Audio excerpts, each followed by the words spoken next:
Au vu des sorties cinéma cette semaine qui me donnaient pas du tout envie, je suis désolé pour les fans de Fast and Furious mais j'ai pas envie de me le taper une 8e fois, j'ai envie de vous faire un petit focus sur les séries que j'ai vues dernièrement et qui sont assez cool. Et on commence par une création française qui nous rappelle que même si Gangsterdam et À bras ouverts défrayent la chronique, eh ben on a un savoir-faire en France duquel on peut se féliciter. Car oui, aujourd'hui nous parlons de Last Man en 180 secondes. Réalisé par Jérémy Perrin et composé de 26 épisodes de 12 minutes, c'est le préquel à la BD éponyme. L'histoire, Richard Aldana, jeune boxeur loser, prend sous son aile la fille de son meilleur ami et se retrouve par là même au milieu d'un conflit interdimensionnel. C'est vraiment une série exceptionnelle, c'est cette série qui m'a donné envie de faire le focus série de cette semaine, dans le sens où c'est une très belle création qui est cool sur tout ce qu'elle entreprend, et en plus c'est français, et ça défend un savoir-faire français exceptionnel, et vu les difficultés que ces mecs-là ont eu à faire cette série, à faire ce petit chef-d'œuvre, et ben ça me donnait envie quand même de mettre un coup de projecteur dessus avec mes humbles 10 abonnés, pour pouvoir dire ben voilà ce qu'on peut faire en France, voilà que si on donner la promotion aux bonnes personnes, et ben on aurait vraiment un savoir-faire français exceptionnel. Parce que c'est vraiment le souci de la France, c'est pas un souci de créativité qu'on a, je trouve, au cinéma, dans les films d'animation, dans tout ça, c'est un souci de promotion de la créativité. Et Last Man, c'est vraiment un exemple de créativité française, de verve française, qui est exceptionnel et qu'il faut défendre et qu'il faut regarder parce que j'ai adoré ça. Donc vous pouvez mettre la critique en pause, allez voir la série, vous revenez d'ici 26 x 12 minutes parce que vous allez kiffer les amis. On parle ici d'une série d'animation pour adultes, c'est un mélange entre seinen et shonen, c'est quand même plus du seinen parce que ça parle de cul, parce que c'est très vulgaire, mais utilement vulgaire, utilement pour l'histoire. Et en fait c'est le conflit entre cet humain boxeur et les roitelets qui sont des sortes de démons qui essayent de pénétrer dans notre monde, notamment par l'intermédiaire de la fille dont je vous parlais, Siri.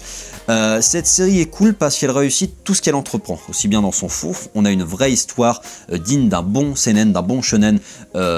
japonais, parce que l'histoire se suit bien, parce que les personnages sont charismatiques, parce que les méchants sont cool, et qu'il y a assez de relance scénaristique pour nous guider sur les 26 épisodes. Je trouve en plus que c'est un vrai exemple de storytelling, dans le sens où les épisodes sont courts, c'est 12 minutes, mais il se passe énormément de choses en peu de temps. En fait, je trouve qu'ils ont trouvé le format qui représente un chapitre de manga. Un chapitre de manga, c'est pas 20 minutes ou 24 minutes comme au Japon, je trouve que c'est 12 minutes. Et ça nous permet de nous éviter les inénarrables précédemment dans One Piece, ce genre de truc. Et du coup, ça va vite, et pourtant, c'est super riche. Et je trouve en plus que la forme est exceptionnelle dans le sens où il y a un travail sur les formulations, sur les dialogues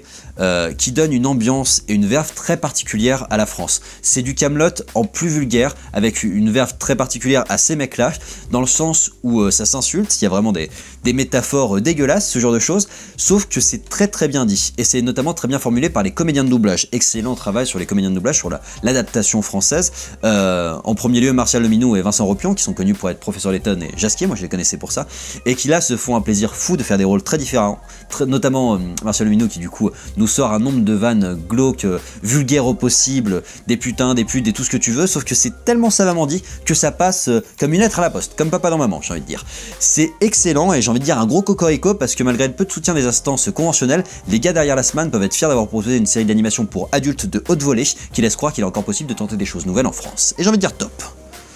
Voilà, j'espère que cette série vous a autant plu qu'à moi. Si vous ne l'avez pas encore vue, vous allez me voir ça directement tout de suite. Et puis je vous invite aussi à nous rejoindre le 21 avril pour le 180 minutes, ce sera pour fêter les 1 an des 180 secondes, donc pendant 180 minutes je reviendrai sur l'actualité pop culture de l'année. Vous pourrez me voir soit à Lyon, à Villeurbanne, au bar gaming l'Arcaneum, soit sur Facebook en direct, et je vous invite à me poser vos questions parce qu'on y répondra en direct. Je vous invite à liker, commenter, vous abonner, je vous donne rendez-vous sur la page YouTube de Popcast pour d'autres critiques séries, ciné et films d'animation en 180 secondes.